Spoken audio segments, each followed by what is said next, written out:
Om Shanti. Let me unmute all of you. Okay. Om Shanti, everyone. Om Shanti. Hi, Vinoben. Om Shanti. Om Om Shanti. Shanti. Om Shanti. Shanti, Vinoben. Everyone hear me Om now? Shanti. Om Shanti. Om Shanti. Okay. I think I'm getting a yes from the dog. He's saying that I'm audible. So Yes, he said Om Shanti too. okay. Om Shanti. Spiritual dog sitting for a spiritual class. So nice to see all of you. And just to inform you that this program right now is actually being live streamed. So, but you don't have to worry. If you have any questions that you feel you don't want people to know who's asking, you can definitely put it in the chat box, and I will ask our medical doctors, come BKs, meditators. I'll ask them these questions. I did receive questions. In fact, I was poured by questions. So in case if you do have any questions as we go along this session, then you can definitely type and send me privately, and I will ask our two meditators here. So I would like to welcome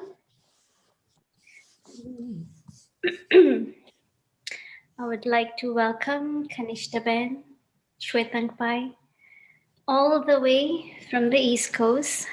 So I guess Zoom made your trip easy and quick. You didn't have to spend hours of flight to join us. Welcome. So we, before we go into the class, as how we would usually do, we will get into meditation first, and then we will go into the class. So everyone is ready for meditation? Yeah. Mm-hmm. Okay. So I will put the light on the screen.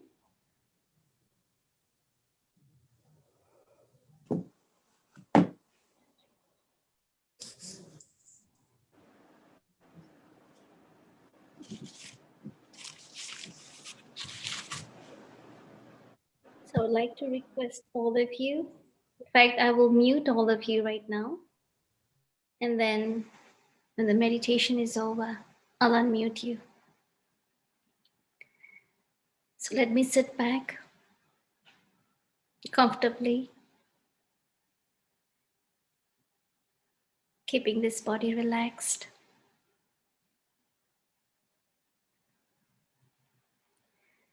And today, I'm going to focus on the center of my forehead. To I, this beautiful soul.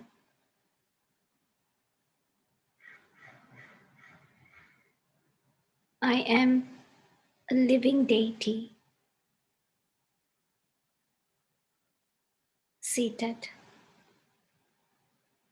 in this temple. This body is my sacred temple.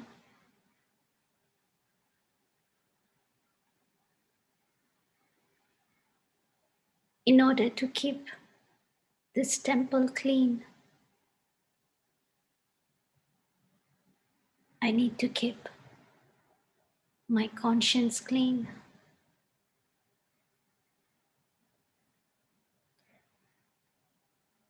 Let me look at the light in front of me right now. The Supreme Light, the Supreme Soul, God. And just for a few moments, let me share my inner feelings to God right now.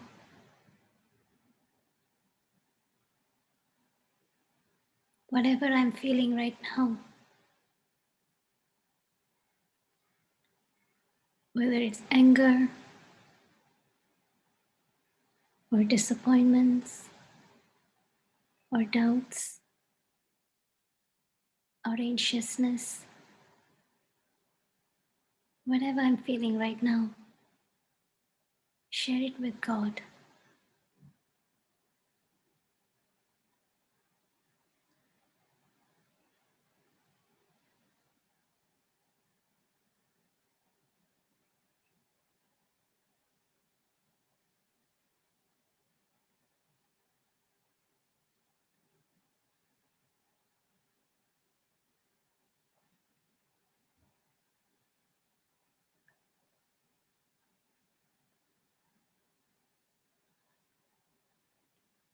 And tell God that today He's going to guide me. He's going to give me answers and help me release these feelings. God is responsible for me. And today, I'm going to get all my answers that I've been looking for.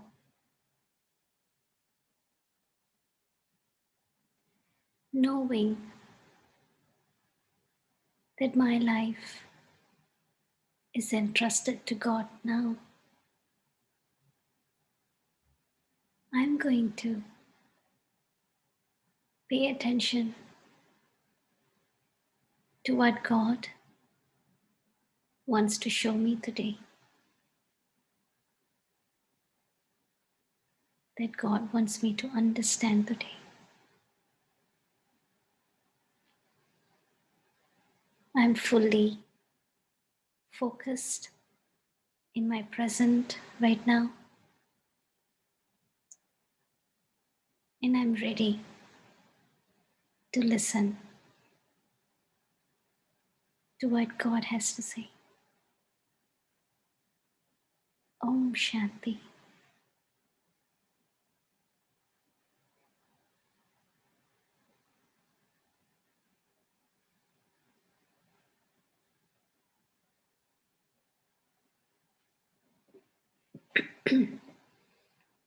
So, Kanishtaben, Shwetangpai,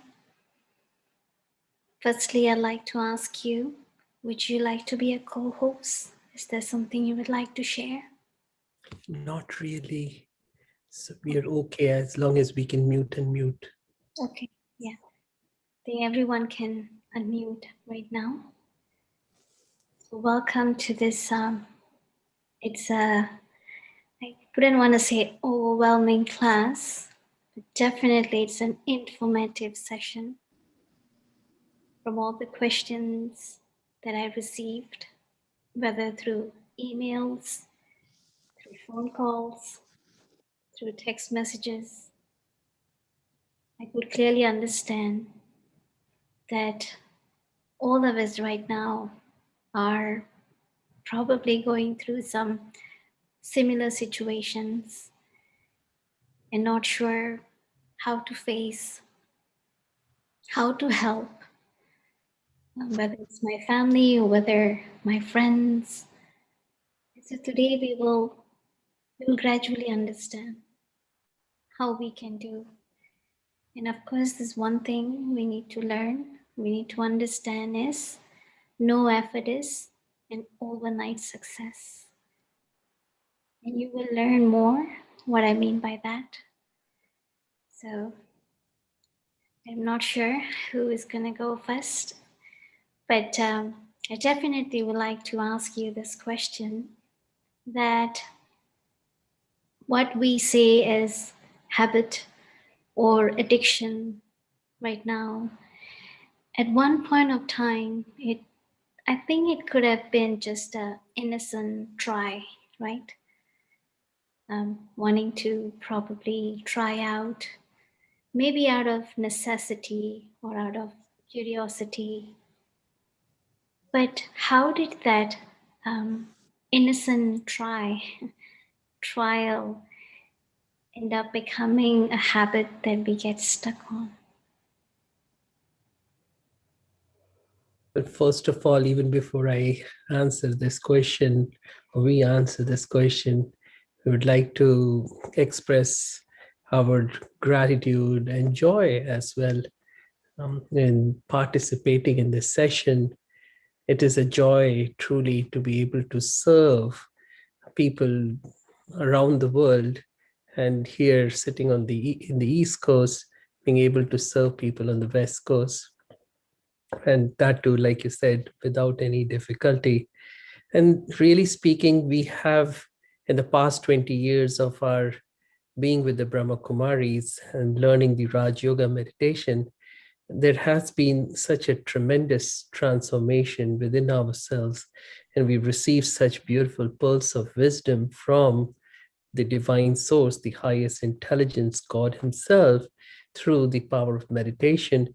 And it is indeed a privilege, an honor to be able to share this with everyone. And I also want to say that there has been, in the past, before coming to the Brahma Kumaris, a lot of suffering in a way. There are two types of suffering. There's necessary suffering and unnecessary suffering. And necessary suffering helps you grow, and unnecessary suffering actually doesn't do anything. It's a waste of energy. I remember myself going through a lot of unnecessary suffering, and so that kind of helped me or inspired me to do something to not just fix myself, but I felt that it is my responsibility to help people around me, who might be suffering unnecessarily as well. And for sure, addiction is a big suffering. And you know the why all this happens is a big class in itself, and we can go into a lot of depths, which I don't intend to, because I guess how we come out of it and how we help ourselves heal is a more important question. But in a way, the solution lies in the problem too.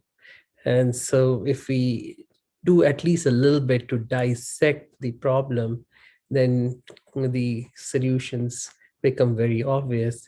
And so, in a way, now in the world, they're talking about a biopsychosocial model for addiction. Say there is a biological component, because a lot of neurotransmitters are, said simply, some chemicals secreted in the brain, and they kind of keep the functioning of the body in balance. And there are some chemicals which make you feel joyful, some which make you feel kind of little down, in a way to balance out everything. And so when there's imbalance, then these things can be triggered. So there's a biological component, there's a psychological component that, when there is something not really in balance in the mind, there's a difference between brain and the mind, so brain, the biology, the mind, the psyche, that can trigger this whole thing too. And then there is the social component, that when we are not able to engage in good relationships with people, then again, addiction can be triggered. But what I feel is beyond this biopsychosocial model, there is a spiritual component, that we need to understand. In fact, that spiritual component is all encompassing. And in a way, I like to say that it is the most important thing. It is the thing. And in a way, I like to even say that addiction is a spiritual disease. It is a disease of the spirit. And I feel the fundamental problem that leads to addiction, or like you said, the progression from sheer curiosity, then paving the way towards an actual addiction, is all because of a certain degree of emptiness, a certain degree of hollowness, certain degree of of vacuum that we feel, And I remember long back, which we will talk about later in the solution, that I used to feel a lot of existential crisis myself, and I was searching for meaning in life, and that is a very important component, and hopefully we'll be able to cover that and remind me if I forget to come to that. But really speaking, if you understand that even from science, even from physics point of view, nature abhors vacuum, nature abhors emptiness. And so when we are empty within, we want to fill ourselves with something. We seek something to fill ourselves, to be able to get rid of that emptiness. It's uncomfortable. Emptiness is a lot of discomfort. And so then we seek things which are readily available. And now I know today's session is more about substance abuse or use, and the subsequent sessions, I guess, that you will be having is about other things. But all of addiction of any type really comes fundamentally from this source of emptiness. And we seek what is readily available for us. We try that out. That gives us a high feeling, that gives us a good feeling. There's a big component of the dopamine. Yeah, Kanisha likes to talk a lot about dopamine in her sessions when she talks about the biology of it, and talks a lot about dopamine. So dopamine gets released, and you can read all that about how neurochemicals work. But all of that creates a happy feeling. Then we want that happy feeling more and more. That becomes a repetition. Yeah, so again, mark that word repetition, because I want to come to that for the solution out of the addiction. And so that repetition then leads to a habit. And then habit, when it becomes so strong that the person begins to identify himself with that habit, that actually becomes the addiction. And of course, there are other components to it, physical dependence and tolerance and so on and so forth, which we don't have to go, because this is not a medical conference. But really, it is the repetition that leads to that strong hold in ourself, in the psyche, in the body, in the sociology of our existence. And all this again finally stems from the spiritual emptiness that we feel. Is One that question. Yeah. Do you think that addiction can be cured? Since you're saying that it runs so deep on a on a neurological level, meaning everything is here and then it's coming into habits physically. Do you think it can be reversed? Can it be cured? Definitely. Actually, science is now showing so many beautiful things about change. Actually, they are talking about that the brain is actually able to change as we grow older. Before that, actually, it was said that brain cannot grow after a certain age. or can't change? Yeah, it cannot change, cannot grow, no neural connections, no new neural connections, nothing. But now what they have come up with, which has actually revolutionized the whole of the field of medicine, this concept of neuroplasticity. And in fact, it has ramifications in virtually everything of life. Right. So this word, neuroplasticity, maybe it is new for many of you. So the word neuro means the nerve cells, and the nerve cells that are the basic building blocks of the brain and our nervous system. That's the neuro part. And then there is this plasticity. Plasticity is actually the brain malleability. That means the brain has the power to change. It can adapt. Both types of changes can happen, structural changes also and functional changes also. And a very simple example, classic example is people who suffer from stroke. Yeah, we used right? to hear that back in the medical school. Yeah, when we were in medical school, actually, we were taught that brain cannot even, if there is any kind of injury in the brain, then it's hard for the brain to recover. But then now, we come to know about this concept of neuroplasticity, that it's not right, actually. We have the ability to change our own brain through many different things, through learning new things, through learning new instrument music, like if somebody is playing a new instrument, that also actually triggers changes in the brain. Or maybe if somebody is learning new language, or maybe somebody is doing a new type of reading or anything new, if you focus on that new thing, that newness, that will actually bring new type of trigger to the brain, and that will cause new neurogenesis. There is another word that they use, that is neurogenesis. That means new development of neurons, and also there are connections between the neurons.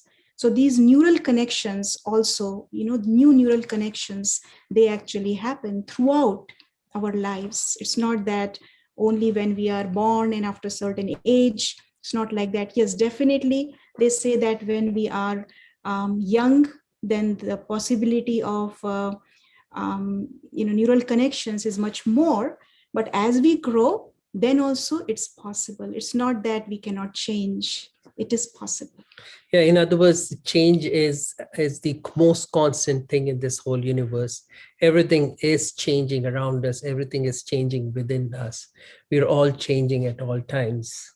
Yeah, and Yeah. so change is happening inevitably and unconsciously. As we live our lives from one day to the next to the next. In fact, every minute we are changing. The brain is evolving. Yeah, what Kanishta was saying, that earlier we thought that after an age of about 7 or 8, the brain stops evolving. Whatever you've learned and how much ever the brain has developed by that time, that's all. That's what you live with for the rest of your lives. But no, actually the person who came up with this concept of neuroplasticity won the Nobel Prize, because this is where the billion-dollar answer lies, that everything is evolving, everything is changing anyways, without even our knowing it. Subconsciously things are changing, unconsciously things are changing, but what we can do now is to change it consciously. Yeah, but before we go into that, even from a philosophical point of view. Yeah, there is one Greek philosopher actually. He came up with this beautiful quote that no man ever steps in the same river twice, for it's not the same river and he is not the same man. Say, So this is it's good to know that you say there is definitely possibility, and also scientifically it's also proven. But then I think a lot of us want to know is, how do I actually bring that change? And I think the responsibility lies on different parties. One is, if I myself, example, if I myself am an addict, and if I feel that I would like to change, or I feel this is no longer working for me, from my end, what is it that I can do? And I'm just going to lay out the questions because I think our answers are going to be so interconnected, right? One is, what is my role? What can I do? And I think second is, I would also need support system in my life, right?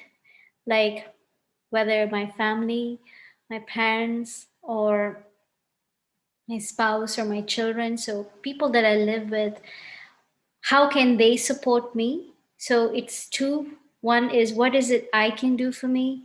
And second, as parents or as my family who might be seeing me going through this, they may not be happy. I think maybe to some extent, maybe they could have gotten tired, um, going through this struggle. So let us know, both parties, what are the steps that they could take. yeah. So first of all, I just again want to go back to this neuroplasticity thing, that it brings hope right away. And so I want to start off on this positive note, and also, hopefully we'll have time to reiterate this and leave you off on that positive note. That the thing that people have been thinking all along, that once an addict, always an addict, is absolutely not true. Yeah, it's a label. It's a label. Yeah. Yeah. And so just like labels, you have labels on the commodities that you buy, right? And you can just rip that label off and throw it in the trash. You don't wear the label, as when you're wearing all these different garments, right? When you go to a mall, buy a garment, you don't take the label with you when you go out wearing those garments. You rip them off. And similarly, it's as easy as that, maybe a little more difficult because maybe the adhesive is a little stronger. But eventually what you can do is get rid of the label. And so, in other words, what I truly want to emphasize, for either a person who is suffering from that addiction, which in a way, truly speaking, we are all addicted. This is really the most addicted, I don't know, society that we can ever think of. We are addicted to innumerable things, all right? And so all of us can heal, all of us can de-addict ourselves. And also for the caregivers who are taking care of people around them who are, in their lives, who are addicted, this is true good news. This is true good news. And it's not just sugarcoating it or just to make you feel good, but they can change too.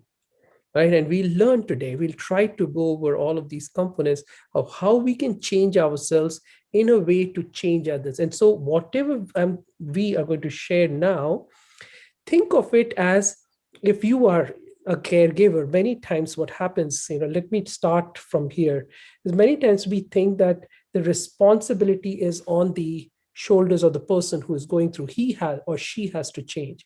But actually, we as caregivers have to understand that we have to heal with the person. When we heal, then we can kind of trigger the healing in the other person. And to some extent, this is very important to understand, and I really hope I don't end up offending you or any of you really, that if somebody in our family has gotten addicted to any substance or anything for that matter, there is a little bit, at least a component of our responsibility in that. Somewhere when we are empty within, when we are seeking for meaning in the world out there, and trying to fill ourselves with all the materialistic things of the world, we kind of trigger the same kind of desire in people around us. So pardon me if I have offended anyone, but that's the truth of the matter. So in a way, if you want that person to heal, you have to start working on healing yourself too, subconsciously. All right. So here, now we can go into these various components of healing. And again, going back to neuroplasticity, then what triggers the change in the brain? Yeah. What triggers the change in the That's very important actually. is the Is thought. the thought actually. Our thoughts are very important. The way we think, it changes the entire structure and function of the brain. So if we work at the level of our thoughts, if we bring about a change in our thoughts, then it is definitely possible to overcome addiction. Yeah, and there are so many experiments. Many of you know about this experiment, water experiment. Yeah, many of you know about that, right? The Japanese researcher, Dr. Emoto, what he did, he experimented with water, and he was able to find the effect of our own thoughts on water molecule. What he did, maybe if many of you don't know about the experiments that he did various experiments. And what he did, he took jars of water, and in those jars, some of the jars he wrote, or he just created the positive thought that I love you, or had that feeling of gratitude towards water. And in some of the jars he just created negative thoughts like I'll kill you, or I'm sick of you, or something like that, And then what he did, he then examined the water sample from these jars, and what he found under the microscope, he photographed them, and what he observed, that the crystals, they were actually very different in both the samples. Um, those samples where he had put the positive thoughts, the positive energy, those crystals, the water crystals, they came out to be very beautiful. They were very symmetrical, they were very colorful, and like snowflake like crystals he was able to examine because of the positive energy that he had put into that water sample. And on the other hand, the other type of the other water sample where he had put in negative energy, negative thoughts, there what he found, that the water crystals, they were very distorted. They were asymmetrical. They were not at all looking beautiful in any way. So what these experiments, what he found, that there is a profound effect of our thoughts on the molecules of water. Yeah, And even the molecular structure of water changes by exactly. thoughts. So thoughts have a tremendous power in them, Yeah, and our body is composed of about 70 to 80% water. So if we work on our thoughts, then not only brain, but actually every cell of our body, we have this ability to bring about the change in every cell of our body.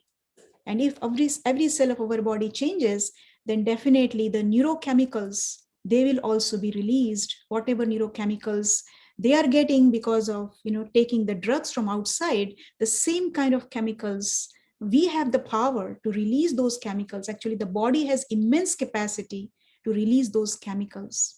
And we can do it naturally. We don't have to become dependent on the outside things to release those chemicals. So really speaking, it is the power of thought. Yeah, and let me give you a little more understanding of how powerful thoughts can be. Because sometimes when you hear these things a couple of times, then you begin to truly appreciate the power of thought.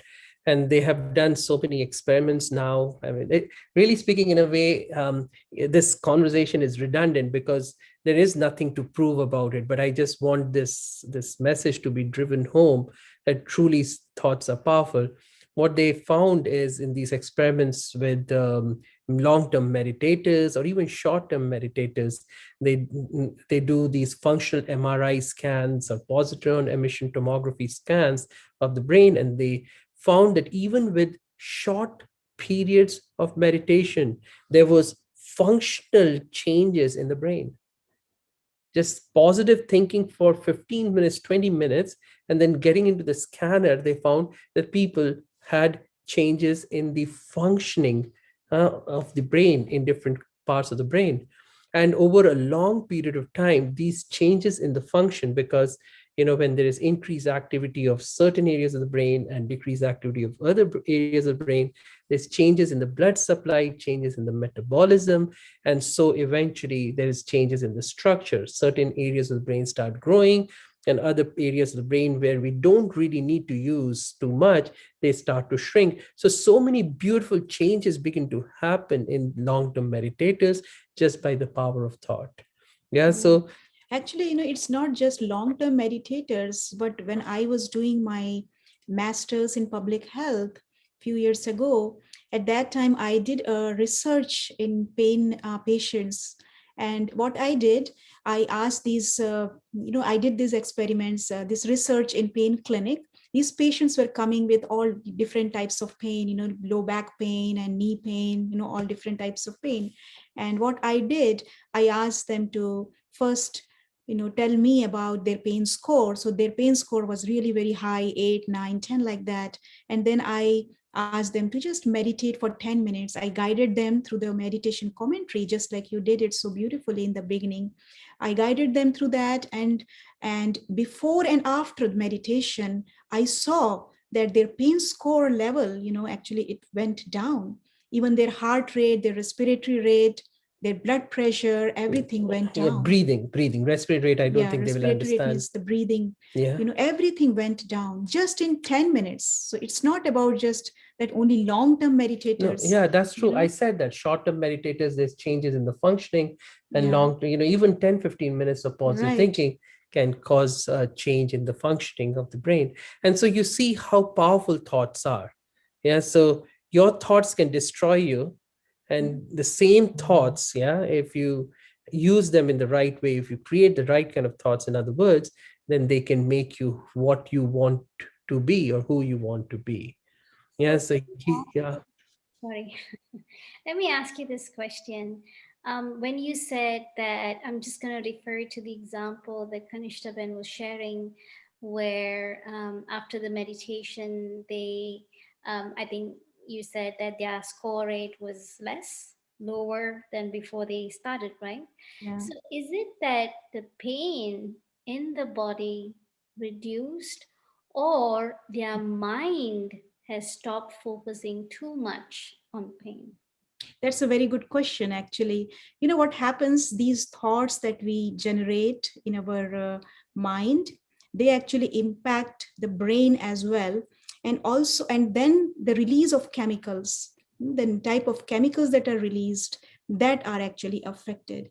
So the pain, even if the pain is the same, but the person's perception towards the pain, that gets changed. So person is not able to feel that much pain, even though the pain is the same, but because the perception has changed, because of the thoughts, they impacted the brain, and the brain then released the chemicals, mainly the endorphins. These are the main chemicals that are released when a person is in pain. Endorphins means endogenous morphins. That means the body has natural ability to release these pain relieving chemicals. So the person is able to release these chemicals, and this is the reason why he is not able to feel that much pain. So if I start perceiving my pain less, which means then I would actually reduce my need for certain medication to to overcome my pain. Basically, the need reduces when Right? the intensity of pain that I'm thinking actually reduces. Yeah. So you increase the dose of meditation and you reduce the dose of your medication. Yeah, that's the beauty of doing this meditation regularly. Yeah. I have another question. Like I said, there was just questions pouring down to me through different people. So you were saying all about thoughts. So probably being an addict, okay, I can work on my thoughts and my family members who I'm living with, because they love me, because I'm, close to them. They can have good thoughts for me, uplifting thoughts for me. But then I still have no control over society or friends, right? So oftentimes that also, because like you said, being labeled, right? My family members may not label, they can, support me, they can caringly uplift me.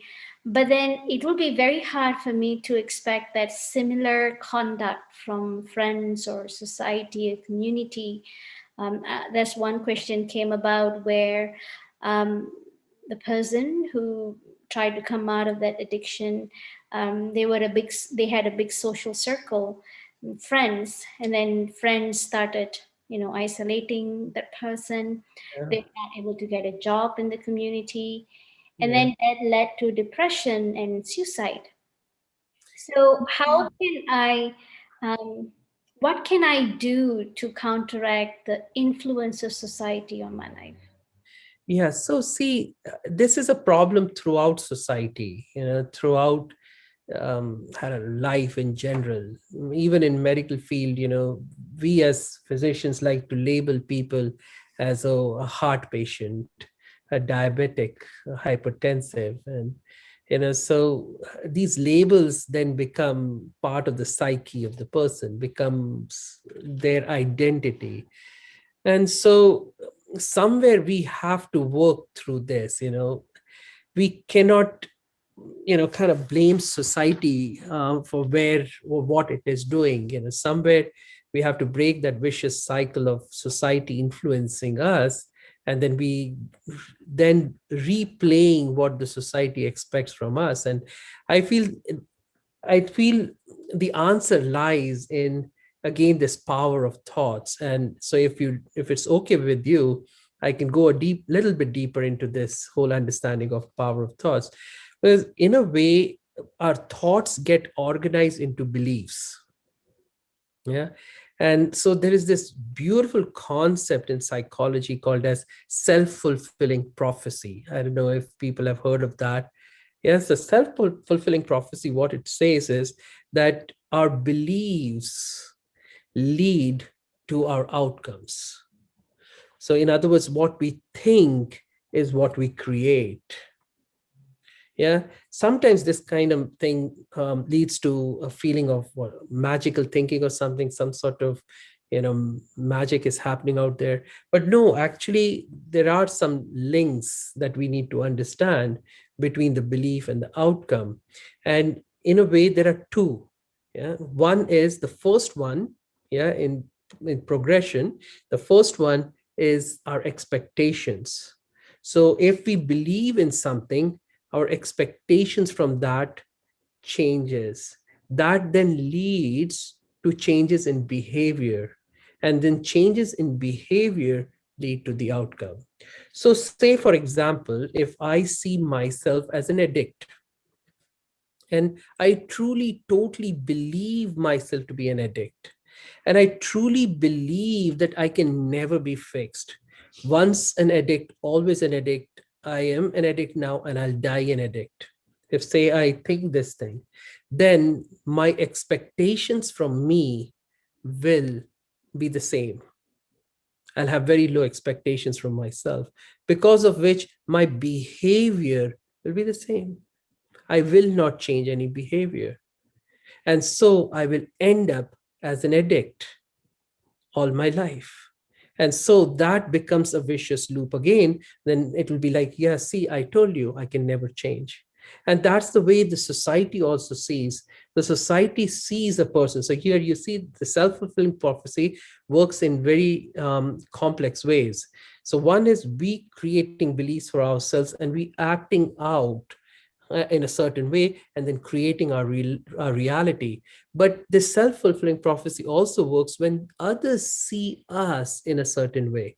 So say people around us see us as an addict. So what's going to happen, and they too believe that once an addict can never change. Yeah, he'd always be an addict, will always die as an addict.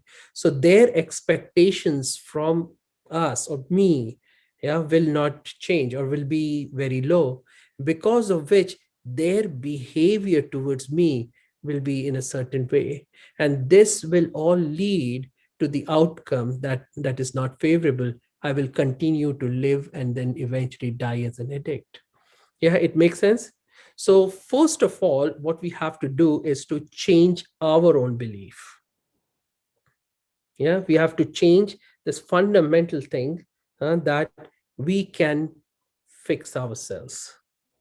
We have to bring that real for us. We have to make it real for ourselves, that we can change. Now that we have understood neuroplasticity, that anything and everything can change, and it changes anyways. We can make ourselves change, period.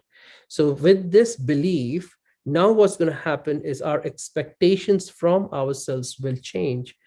We'll have higher expectations from ourselves.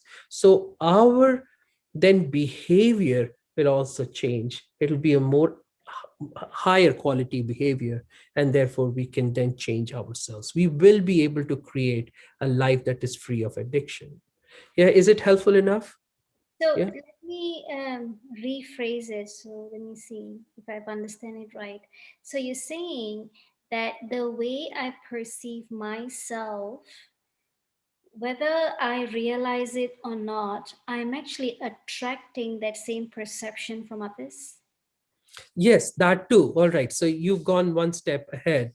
So great. Yeah. So in a way, not just from others, from the universe, from myself, from everywhere, That's what I attract. So yeah, you can look at it from the law of attraction point of view.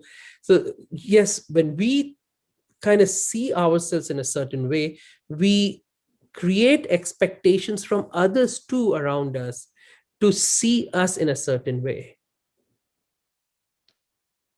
Yeah. So in a way, it brings the responsibility back on us, back on me, that first I need to fix myself. If I truly create a firm belief, I create a conviction. It's no longer really a belief, yes, no. It truly becomes a conviction for me that I can change. I will create all the new expectations from myself. I will also enable others to create new expectations from me. My behavior will change for myself. I will be able to change others' behaviors towards me, and I will create the outcome that I want for myself. Make sense? So now I guess the $1 million question now can be, how do we really change our beliefs? Right? Is that something you would like to know? Yeah, here this whole concept of visualization comes into play. There is now a lot of buzz around this new concept of simulation hypothesis. What happens is, which something which Kanisha likes to say, that we can stimulate ourselves by simulation. Yeah. Yeah. Today this idea came, that when we have the ability, to really change ourselves. So we can do that by stimulating our own brain. And we can stimulate our own brain by using this technique of simulation, where we see that this thing is actually happening. That means even if I am an addict today, but I see myself as a non-addict. Right now, I am free from any kind of addiction. So before we Yeah. go there, just one second, let's understand this a little bit. And this happens to all of us subconsciously anyways. Right now, if I ask you to visualize a lion, yeah, or even like tomorrow morning, visualize this whole scene. Tomorrow morning, you feel, I want to go out for a walk. You open the door and you see a mountain lion or a big snake, one of the most poisonous snakes, a rattlesnake, or whatever it is. What kind of feelings you start having? There's anxiety, your heart rate goes up, all of those things will start happening, right? Actually, you will find that all that's starting to happen right now. And there is no mountain lion, there is no snake, and this will probably never happen. Yeah. But just visualizing it, just simulating it, yeah, we start experiencing it as if it is reality. So we do it regularly, invariably, spontaneously. Yeah. So unconsciously. Thank you. So why can't we do this consciously in a right way, in the positive direction, and heal ourselves? Yeah. It's as easy as that. So yeah, like simple example, you're driving to your work and you are late, and then you are visualizing, oh, I'm going to reach late, then my boss will say something to me, and so all those things I'm bringing those things in my mind. Nothing has happened, but it is a spontaneous, it is kind of unconsciously we start to create those thoughts. By default we start to create negative images. So why can't we use our mind consciously to create positive images by design? Now, Yeah. that happens by default, and we can do it by design. And so by design, we can create a visualization for ourselves, seeing ourselves again and again as someone who's free from addiction, as an addiction-free person, a person that who is experiencing the joy of life, how life really is intended to be, finding new ambitions, or moving towards new ambitions, creating an impact in the world, and so on and so forth. That's where this visualization can help in making that belief a true conviction. Because see what happens, if you remember, I had said in the beginning, Addiction happens because of repetition. So here too, repetition is important.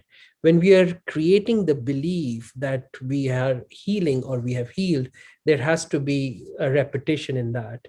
And the repetition has to be very lifelike, if you will, even in medical simulation, in, aeroplane, the pilots use this, or in military, they use simulation. There's a term that is used, it's called as realism.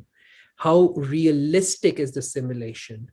So if in my mind, I can create this simulation, this visualization, if you will, this imagery, whatever way you want to call it, in the most realistic way, yeah, trying to experience myself as a totally recovered, totally healed person who is truly experiencing the joy of life as it is intended to be, then that will lead to changes in my behaviors, and that will lead to the final outcome that I want for myself. So Yeah. I think, yeah, I understand what you're saying, that what I visual, what I feel, that eventually when I keep doing it again and again, it manifests. But I think oftentimes people who are already stuck, what I, to say, sometimes it's hard for them to imagine the otherwise. So then in this case, if let's say the person who is in that issue are not able to sort of visualize themselves being happy or visualize a better future for them, then how can people who are living with them, can they do that visual for that person, and can that inspire that addict, not verbally, because sometimes people are just tired of just listening, but can that vibration of their family member, can it touch that soul and inspire that soul? Can the family member do the visual? Oh, sure. That's what I was sharing earlier, right? The self-fulfilling prophecy is much more complex than we can think, than we can imagine, really. And it works in so many beautiful ways. And so, say, right now, what's happening, yeah, is that for most people, family members deep inside themselves, they have lost hope.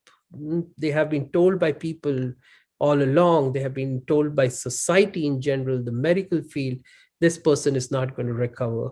So their behaviors also follow suit. Yeah. And so the person truly, even if that person wants to come out of addiction, is not able to. Now you use it in the other way, you kind of reverse it. If the family member says again and again to himself, herself, begins to truly believe that the person who is addicted can heal, can recover completely, wholly, fully, then that family member's behavior towards that addict is also going to change. And that behavior change is going to manifest the reality for themselves and for the person as well. Isn't making sense? Yeah, it's it's two-way. Oh, if it, yes. if one is not unable to help the self, then the loved ones can step in. uh, Most important is the loved one doesn't give up, and they For don't sure. give up, or they don't lose hope, as you say. But if they are persistent, and if truly they are convinced that the person who's going through the issue can actually come out, and if the family member can envision that soul being happy or being free, and if they can imagine such a beautiful future, and if every day they can create that visual for that soul, I think energetically also that soul will begin to be inspired, but of course gradually, right? It's not an overnight. It For sure. gradually, slowly, but Yeah. things are happening. Things will start happen. For sure. Yeah. And see, I like to see from Brahma Kumari's point of view, in the past 20 years of this learning of Raj Yoga, I'm seeing that God sees us, in such beautiful ways, Yeah, it is said that God created us in his own image. and that's how he sees us. Yeah. And we don't see ourselves as that. And that's why our behaviors are wrong, right? And so our outcomes are wrong. And so if we understand that God sees us in such beautiful ways and doesn't lose hope on us, Yeah, and then eventually the self-fulfilling prophecy starts to work on us. And when we continue to understand how much God has hope in us, and how much his behavior is such that he is manifesting our highest potential to be expressed, then what happens is we begin to also change our behaviors, and we begin to manifest that reality for ourselves. So I Yeah. think we are, we've gone quite a bit. We've answered quite a number of questions. There's one question in the chat box which I would like to read. It says, "Can someone be addicted to worry and control?" See, that's what I was saying, that you can conjure up any number of these different addictions, and we are the most addicted society ever. Yeah, the addiction to being, being put on the pedestal, to for people to say great things about me, to be validated, and such subtle kind of and addictions are there too, and we are all guilty of that, truly. So in a way, the entire society needs to heal. It's not just those people who have these real big names to their addictions, substance abuse and opioid abuse and alcohol, but it's each one of us that has to be healed. And I want to say a little bit here about this emptiness. you know what we are finding, and what science is knowing too, from their point of view, psychology is beginning to understand from their point of view, and we as meditators, we as Raj Yoga meditation practitioners, we are finding that there is this emptiness that has to be fixed. You see, we have to somehow figure it out for ourselves, how we can fix this emptiness. And what Raj Yoga teaches us is that when we connect, right, Kanisha, then we connect the soul. Yeah? First of all, it's important to understand the distinction between the soul and the body. Yeah, we say that we are human beings, but mostly we look at the human part and we forget the being part. But it is actually the being part that needs to be focused on. And this awareness that I am the being, I am the being, that being is actually going to give that fullness, that adequacy. Yeah? Yeah. Because the being is full, really. A being is It's always full, but we have to connect and we have to remember that this is who I am. The moment we start to make that connection, we strengthen that connection, then everything else will actually is possible. In a way, there are two dimensions of our existence. One is our spiritual, sorry, the physical. Let's start with the physical component of our existence, and then there's the spiritual component, or spiritual dimension of our existence. And the physical component is, all that we can see with the eyes, all that we can touch, all that we can hear, all of this that we are so familiar with. But the problem with this physical dimension is that there are two main things. Yeah, in fact, three main things. One is limitation, it's very limited. Yes. And second is it's temporary. And third is dependency. We become dependent on Yes, that, right? yes, thank you. Yeah. There is dependency Yeah. also. So see, limitation, let's go over each one of them quickly. Limitation, you can only do so much. You can only have so much, you can only run so fast, you can only eat so much or so little, and you can only sleep so much or so little. You can only have so much money and so little money. Everything is limited. And then there is temporariness. Yeah, everything has to end eventually. Yeah, and that creates fear, actually. Fear and anxiety and worry, that worries and all of those things are, in a way, begets more and more emptiness. But as soon as we shift from this physical component of our existence to the spiritual component, where we exist as spirits, as souls, as life energies, as life forces, to understand that energy can never be destroyed. And so in a way, we kind of bring, in our awareness, into our awareness, the clear understanding that we are immortal, eternal, indestructible beings. And so the temporariness goes away. Right. And then then there is no fear. If I'm not going to die, I'm immortal being, not never going to die, never going to perish, never going to get destroyed. right. And Then also there is fullness and completeness and wholeness, because the soul, the spirit is truly full, complete, whole, perfect, really. And so that limitation goes away too. So right. again, the worry goes away. So that emptiness needs to go away. And that's the one way of getting rid of the emptiness. In fact, the first step towards getting rid of the emptiness. And the second part of Raj Yoga is connecting to the supreme, to the highest energy, to the ultimate intelligence of the universe.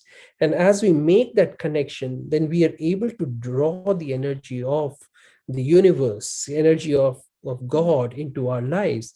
And if we can make that connection constant and strong, then we will never be empty. We'll always be full. Yeah.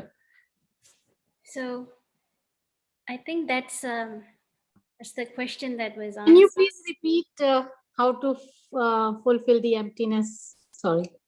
Can you repeat one more time? Thank you. Yeah, there are multiple things to it. The first step is to understanding that you have two components or two dimensions of your existence.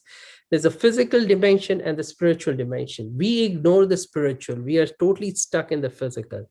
And the physical one, there is limitation and there is temporariness, and all of which creates that worry, fear, and really emptiness. And so that's why we seek more cars, more houses, more vacation, more spouses, or more, I don't know what all that people in the world do, right? All of these things that people are looking for, but there's never enough. There is never a feeling of fulfillment. There's always emptiness. Emptiness begets emptiness in the physical dimension of our existence. Whereas as soon as we step into the spiritual dimension or focus on that part of our existence, where there is completeness, wholeness, fullness, and there is this because the connection, eternality. because this connection, with the being, actually it fills us with happiness, with peace, with contentment, all the beautiful qualities that we all are yearning for. All these qualities Come we are alive. able to experience Yeah. only when we make this connection, this spiritual connection, which we will never be able to experience when we connect with the physical part of ourselves.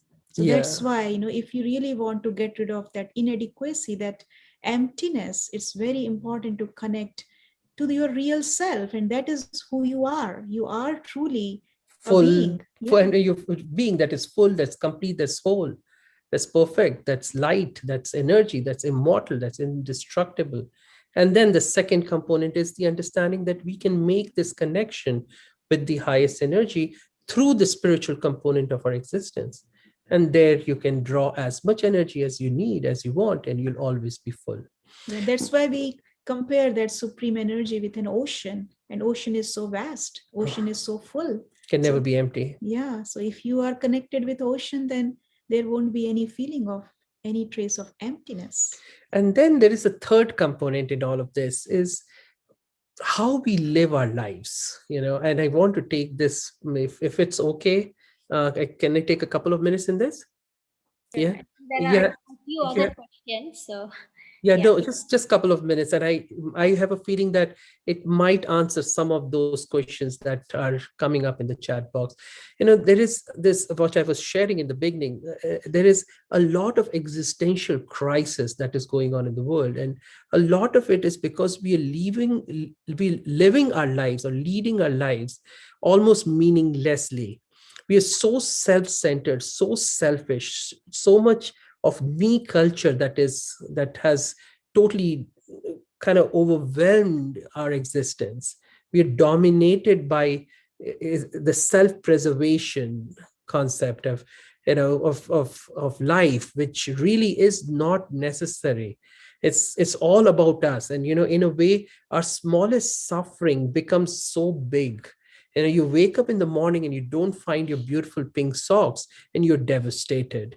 Whereas there are people in the world who don't have food to eat, who don't have a roof over their head, who are being tortured, beaten, murdered, killed, all of those things happening. And so you see how our suffering, even tiniest suffering, becomes so big.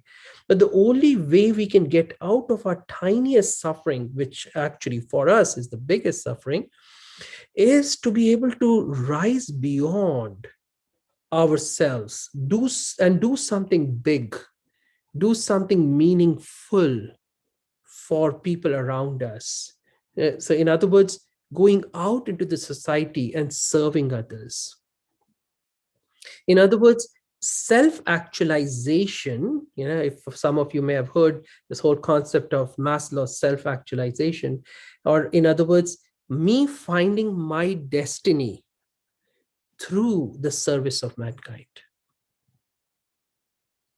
Is it making sense? When we go out to serve others, when we have this much, but we share it with others, if we find somebody in trouble and we help them, we give them what they're looking for, we truly have compassion for them, we truly want to uplift them from wherever they are, wherever or whatever place they're stuck in, and truly want to serve them, that's when you begin to feel in that sense of fullness, completeness, wholeness. And that is super healing in itself. And the more you give, the more you get. Right. Begin to feel full more. Right? I think it's sadhana and seva are the key words. So that means Thank you. meditation and selfless service are the two key words. Thank you. Yes. Thank you. Yeah, sadhana and seva. Oh, I love that. They're rhyming words. Good. I think what you are really saying is that purpose is very much connected with actions. Thank you. Exactly. Find my purpose is first I have to perform it in action. And I think karma philosophy plays a role in this. Absolutely. I know we don't have that much time to go into that. And yeah, that's so true. Purpose-driven life. In other words, you can call it as finding meaning in our lives. We And have time. I have told them that the session is going to go longer. So no problem. Yeah. Okay. So we have enough time. Take your time. This is an important subject, and those who want to leave, they may leave. But I have alerted them that the session is going to be a longer session. So yeah, please take your but I'm happy to stop now. I don't want to torture anyone. No. That's no torture. It's people are here to learn. And when are we going to get your benefits? I think we are very blessed we are to get little greedy. Go We are on. really greedy to get as much as we Very can. blessed also to have this knowledge from you. Thank you. Gratitude to you all. Thank you so much. Thank you. Thank you. There's one question, if I may ask, I think it's in the chat box. The question is, how can someone be helped if that person that is addicted doesn't believe in soberness? Yeah, going back to the same thing that I shared earlier. What do you believe? If that person doesn't believe in soberness, what do you believe? And also, what do you want? What do you, yeah, so Right. so yeah, wanting leads to believe leads to wanting, and then creating the reality. Yeah, see, think of it this way. A lot of people ask the same question about if my positivity is not big enough and I'm trying to be positive, but the other person is very negative, how do I change? Well, I say, in a way, they talk about the story of two wolves. The two wolves fight all the time, and one is a good wolf and is bad wolf. And the story of this grandpa telling this tale to the grandchild, and the grandchild innocently asks the grandpa which wolf wins, and what does the grandpa say? The one you feed. Yeah. And so really speaking, how big you make yourself, your positivity versus your negativity or other person's negativity, that's what's going to win. So if your negativity becomes big too, then that negativity is going to win. It's going to compound with that person's negativity, and you will have a negative outcome. But if you want positivity and you really make your positivity big, big, big, really big, that person's negativity is going to then lose. You will overwhelm the other person through your positivity. You can incapacitate the other person through your positivity. You can inundate the other person with your positivity. So I think that also answers the second question that's already there. They say that soberness, or also if they don't believe in God, I think, like how brother was sharing, that immaterial of what the person who's going through the habit, or the person who's having that habit, immaterial of whether they believe in God, whether they believe in a better future for them. I think more so than them, it's the family who live with. Do they have the conviction, right? Do they believe in God? Do they believe in that person, that child, that that's going through that issue? And I think that makes a lot of difference to the Absolutely. person going through the issue. See, there are more aspects to this, and there is no time right now, but just touching upon this aspect of, many times we want to change the other person, not for that person, but really for ourselves, because we are suffering too. So there is a selfish component to the desire for the other person to change. If we can step back, here this whole concept of detachment comes, which is a whole topic in itself. We learned that through spirituality, that the more detached we are, the more we can help transform the other person. A big paradox, which normally people find it extremely difficult to even digest, right? To forget about digest, to swallow. This is a big pill to swallow. How can detachment really enable transformation in the other person? But that's the truth of the matter. So what I mean to say is that, at least if you can't understand the detachment aspect, at least step back and check whether your desire to change the other person is coming from a selfish space, or it is coming truly from that unconditional, unselfish, true self, true state of consciousness, where you're really wanting to help the person for that person. Then you see how that other person will begin to change. And I think adding to that, when you said whether it's coming out of a selfish motive or it's coming truly for the because I love that soul, and I do care for that soul. I think to understand what is really my motive is, if it comes from my own selfish motive, I think I'm gonna put a timeline, right? Kab tak, till when? And I think eventually patience will wear off, or hope will wear off, even though I may start strong. But eventually, because I'm sort of experiencing some immediate effect or fruit from that, so then eventually, when I don't see that happening, then my hope starts reducing, or my patience starts reducing. Or otherwise, if I'm really having that what do you call it, the beautiful wish, desire that they come out because they deserve a better life, because they deserve to enjoy and be peaceful and happy in this lifetime, then I think that has a much more strength to it, right?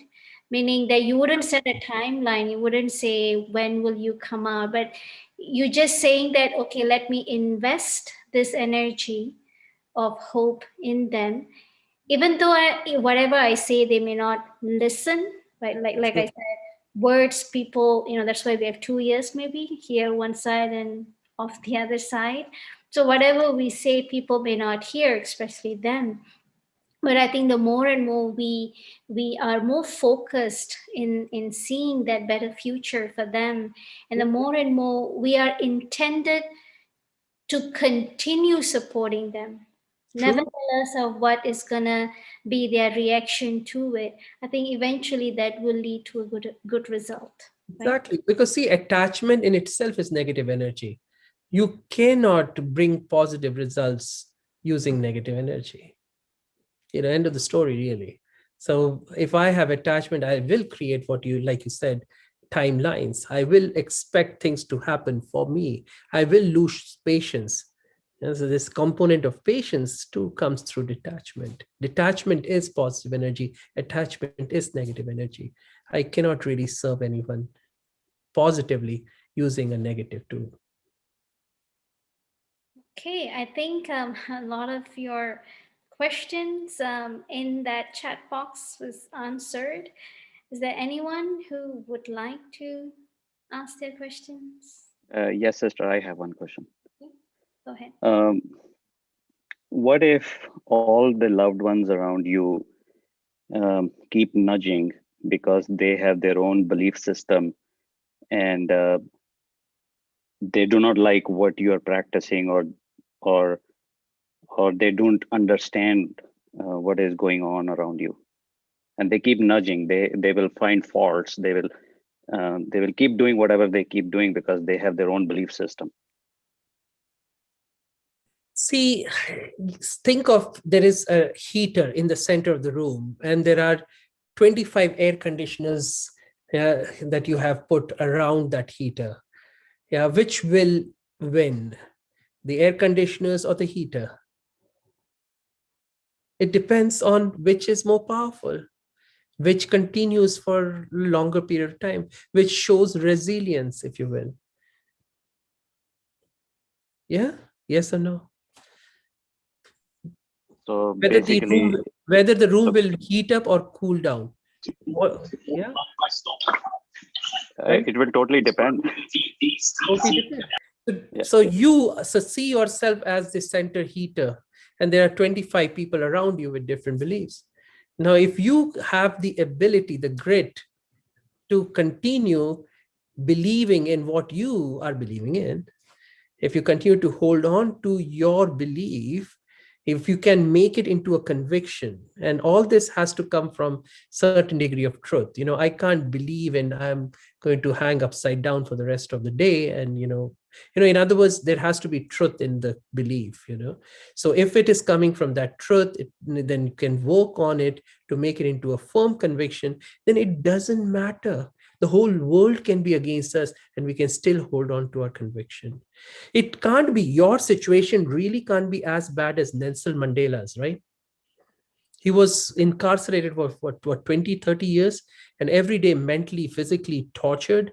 Yeah, and yet he held on to his conviction, and he came out and then became the president or prime minister of the country. So you see, you check how strong is your conviction. If it's not strong, make it stronger, and then you will win. Helpful enough? Yes. Thank you. I have a question I also also. had a quick question. The question is that how do we know at a certain point that it's become an addiction and it's not just a hobby? Again, when you become dependent on it, when you cannot live without it, that means you're becoming dependent on it. That means you're getting addicted to it. So like in a third person, if we are seeing like something like not in your own self, but in somebody else, how would you make out like a person is dependent? Maybe, he or she is not showing signs and symptoms outside, but you know that the person is addicted to something. So how would we differentiate, like now a point has come that the person is addicted and it's not just a hobby? Well, it's a difficult question. This also involves medical diagnosis and all that, and you might need to meet with a psychologist, you might need to meet with a psychiatrist, maybe with an addictionologist, and so on and so forth. So there are a lot of different things in this. They will take a history and everything, and then they will sort out. Yeah, there are soft addictions, there are hard addictions, there are a lot of things in this. Even a simple hobby can be an addiction, even work can be an addiction, right? People say workaholic. Yes. Yeah, so people sometimes get so, they will say, oh no, I'm just really into doing the best I can, I want to really do this project well, and they could be addicted. So there are very thin lines between interest versus addiction. And we ourselves, each one of us, the quote unquote sane people of the world, of the society, cross that line many times. Okay. Thank you. Yeah, in a way, addiction really is when you can't live without it. when it is consuming a major component of your existence. Yeah. Yes. Also, Okay. can I we have a question. Sorry. Go ahead after you. No, I was just adding to the question that was asked, that how do I know whether it's just passion or it's a addiction? That can we say that if it's an addiction, means that I would always defend myself, that I would say it is, or sometimes I can get agitated when people are pinpointing, do you think? Because if it's a hobby, I don't think we would get so agitated per se, if somebody were to, say something.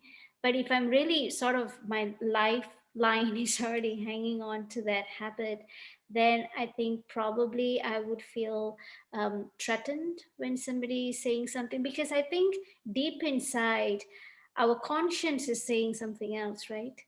Which is why when we go against our conscience and when somebody says something, we immediately go into a defensive mode, trying to prove that they are wrong, is it? Sure. Yeah, I totally agree. Oh, Yeah. that have. Hmm. Yeah. Okay, I have a question. I Yeah. have one. Sorry, because I have an addiction of doing things all the time. I make a to-do list until it's done. I can't relax, just take it easy. Even when I'm a therapist, I used to work, and then unless I'm done with my paperwork and seeing my patients, I won't sit and chat. Other therapists would just relax in between. But now I don't work. I'm at home, but still I just cannot take time to relax. So it's kind of addiction of doing things. So I need to come to non-doing. I don't know how. I And know now that there's it's going to be a session on that. Today, I yeah, think it's the yeah. substance use. Your question will be answered in the next sessions. Okay, thank you. And what my question is that how about now, like you say that the family, I mean, a lot of times people do it because the personally it is for you rather than them. In that case, but like if some habits are very harmful and they can be abusive using the substance. Sometimes it's not good for the children. So all those things at that time, where you can draw the line as a family and as a spouse or as a loved ones or whichever way you say. And sometimes people who are under the addiction do not even realize that they are addicted. They have a denial in them. And so how do you address that issue? See, acutely, you might need to take the help from counselors and therapists and even law as needed. If somebody is, because of his addiction, going out to harm people, harm himself, and so on and so forth, then you might need to do whatever it takes to fix that acutely, temporarily. But all this we can work on simultaneously as a long-term fix, because acutely still it won't fix them, right? Will it? Even if you incarcerate the person, even if you put the person in I don't know, one of these therapy places, it still won't fix them completely. So all that I was telling, that somewhere working at the spiritual level, like Kanishta and I, we both were talking about the spiritual level. When you start working on the spiritual level slowly over time, then the real fix happens. Yeah, so you have to find it for yourself.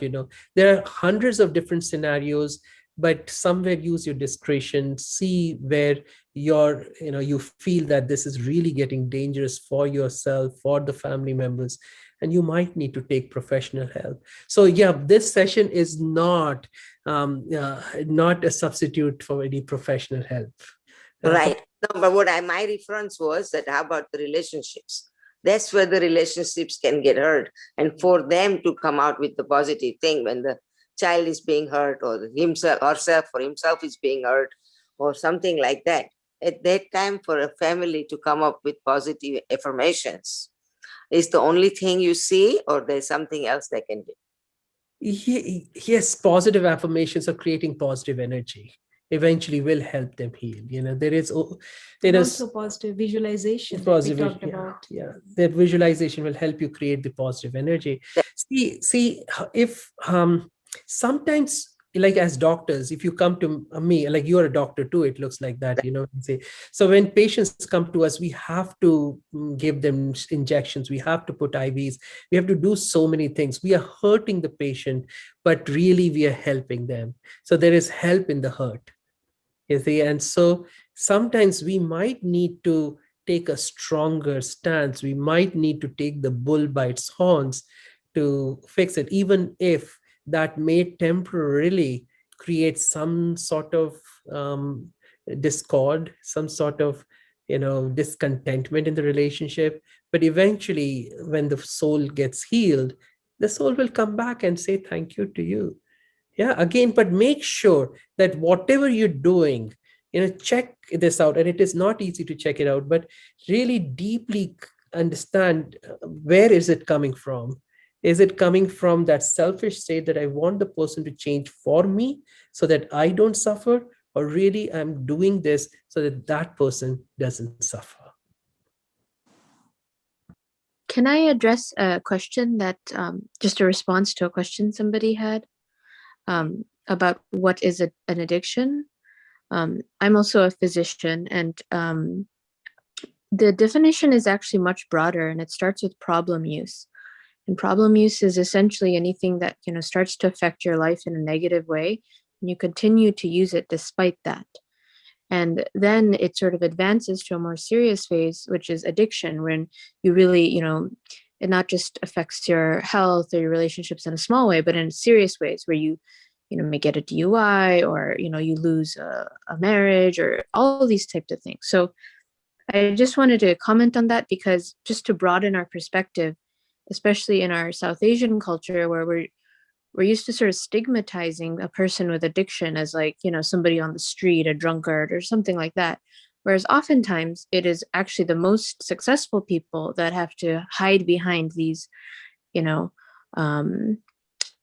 crutches to get through their life. And so I think it's something that we all, we can all look at our own lives and see what kind of addictions we have, maybe like the colloquial term of addiction. But really, if it's starting to cause a problem in some way, that's really when we have to analyze, like you say, and the methods you suggested. I appreciate. Thank you so much for addressing that. Thank you.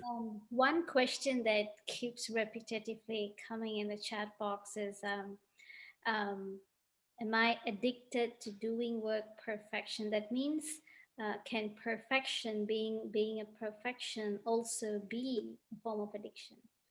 Yes, for sure. Like the sister who just shared, if it's creating problem for you, for sure, yeah, you have to fix it for yourself. If you're not sleeping, if you're losing health. Again, it goes back to imbalance that we talked about in the beginning. Yeah. If there is any kind of imbalance, or emptiness, exhaustion. Yeah, that gets created because of imbalance and emptiness. So we end up into that. So yeah, if there is emptiness, if there's imbalance, that's what it's going to end up creating for us.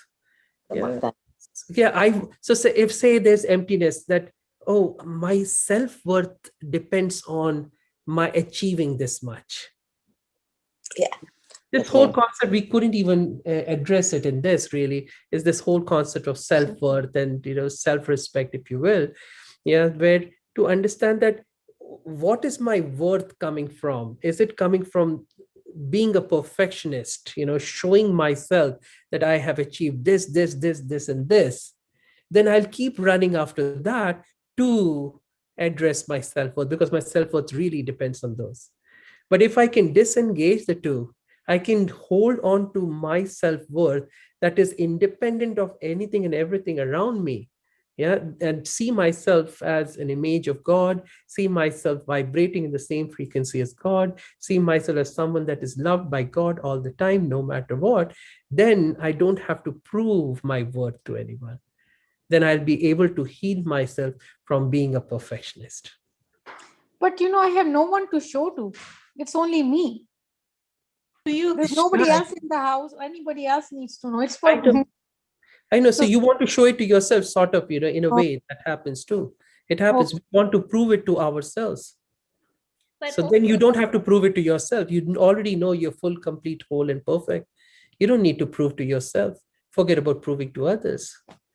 But Okay. also, I think referring to that question about the perfection, like how sister was sharing that back when she was working, then the motivation was there to I have to complete everything perfectly. So I think over a period of time, it has already formed a very subconscious habit that even though now being at home, there's nobody around, but still the habit is already stuck subconsciously. So then it's like the habit is penetrating in everything that I'm doing. I think another way of seeing, doing things perfectly, um, that there is two sides to an ego, right? One is the feeling of superiority and one is feeling inferiority. So both are basically not an accurate image of who I am, but it's like an image that I put up. So being perfection can also come under the influence of ego, that I would like to do, I would like to be, perform something so people would acknowledge very subtly, right? In the beginning, like we said, anything that we do in the beginning, it would start mellow, it would start in a very innocent way. And then once I start getting, once I start feeling the result of it, maybe praise, or maybe people now have higher expectations of me, people feel I'm competent. So I think that's like a taste, the taste that I'm beginning to have from what I have done. And then again, I'll start craving, okay, I want to have this more, I want to have this more.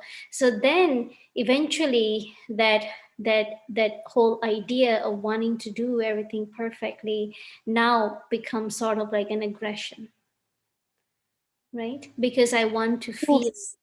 that feeling. And then now, even though there's nobody around, but I'm still stuck with that habit, right? Thank you. Yeah. It helps at least to know why it's happening. So that now awareness is going to bring the change. So thank you.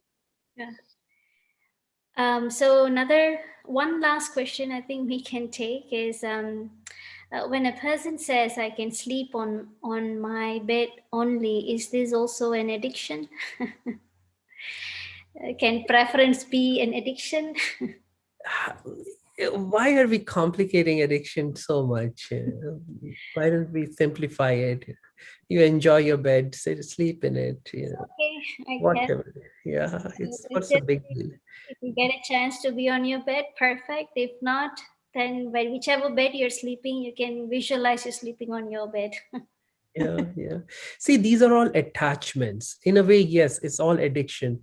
The addiction to attachment, addiction to materialistic things. I want it this way. I want this thing here. I want this thing there.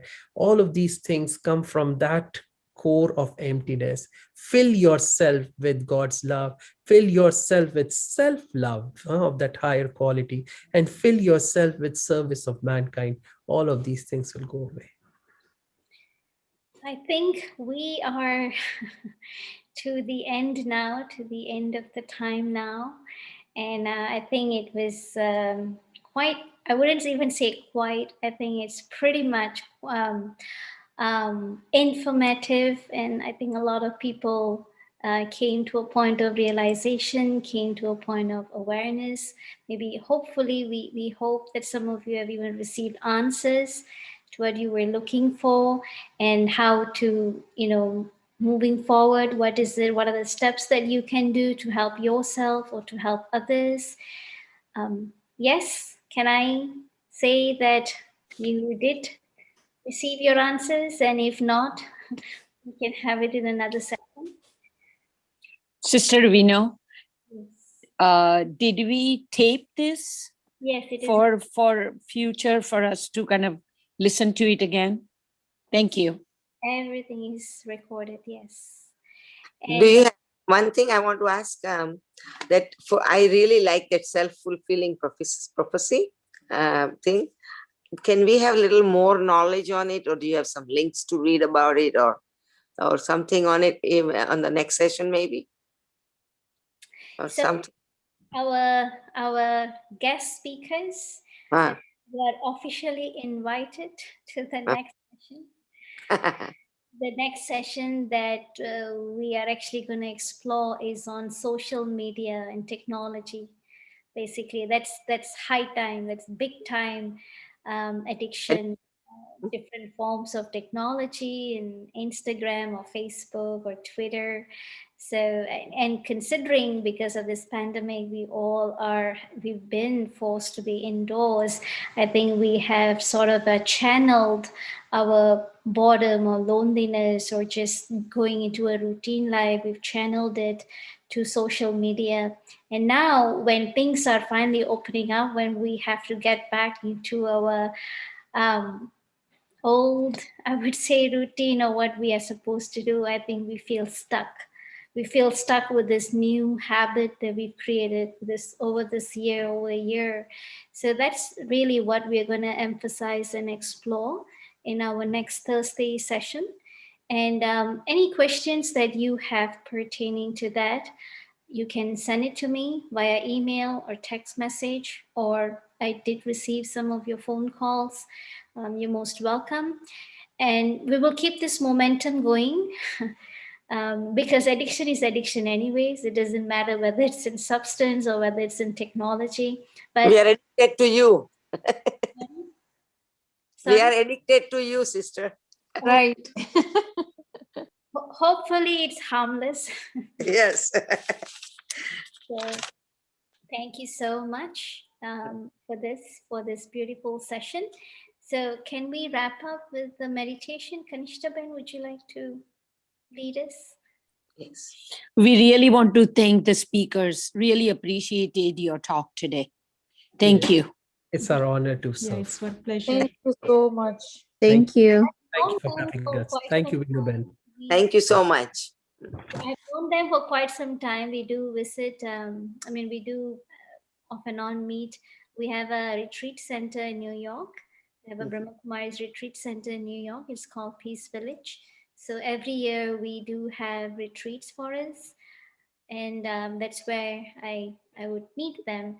So actually, I called them to ask some other questions, and then as we were just sharing service ideas, how are you doing service there, and then how I'm doing service here. So as we were sharing, that's how this whole session just organically sprouted out and so invited them to be part of this program because I think medically also it does make a lot of difference rather than just seeing this issue spiritually. Medically also it does help. So thank you, Kanishtaben and Shwetan Pai. We invite you to our next series. Thank you. Thank you. Yeah. Thank you. Thank you. It was very nice, informative. Really appreciated.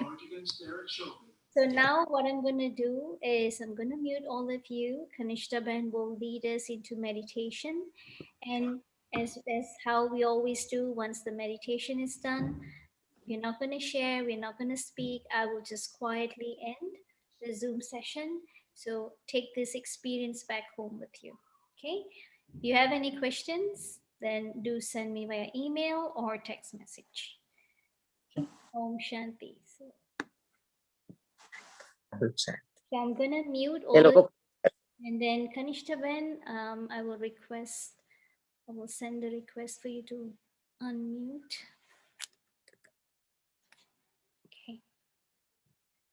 And I'm gonna put Shiv Baba on the screen so that we have the light to focus on.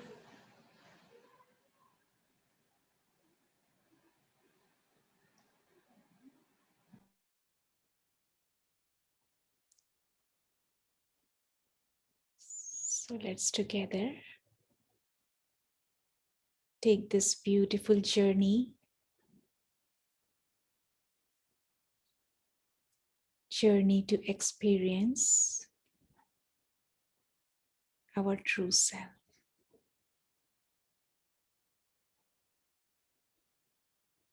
So for a few moments, let go of everything of this physical world.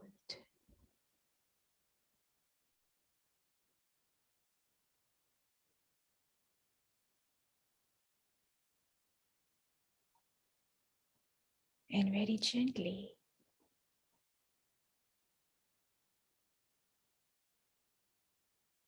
connect to your true self, the being of light that you are.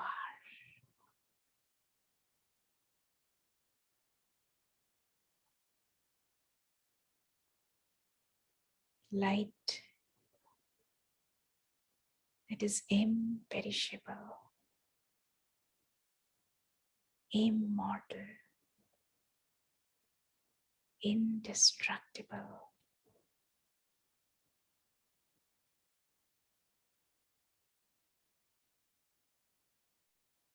invisible.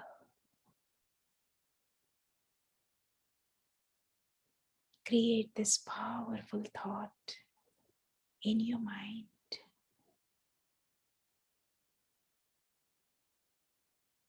And allow this thought to penetrate deep into the core of your being.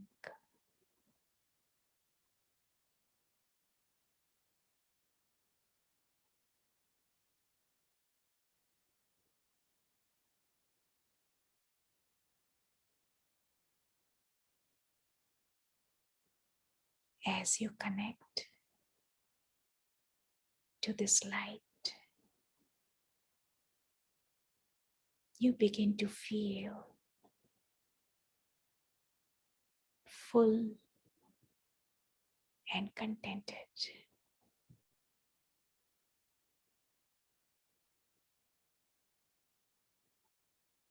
Because this is the place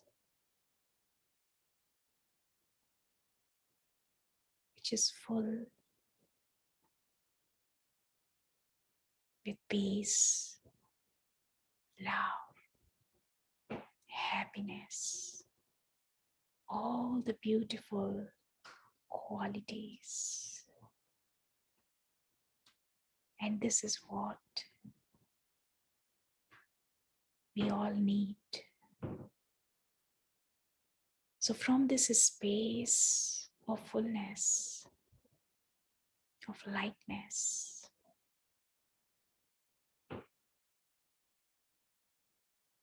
now take a moment to connect to the Supreme, the ocean of light, the ocean of abundance,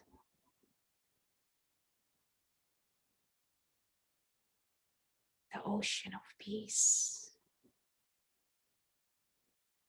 ocean of silence, ocean of healing energy.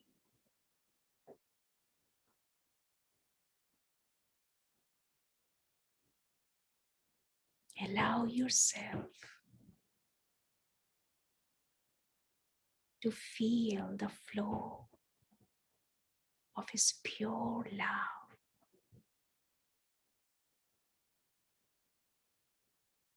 And feel the fullness, the unlimitedness.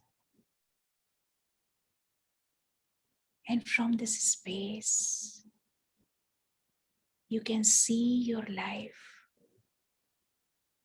very full, very happy, with no dependency on anything. You are full, complete, and whole. This is who you are.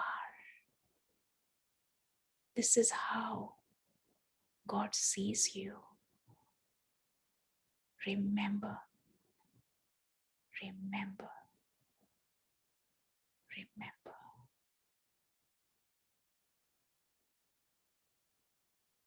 Oh.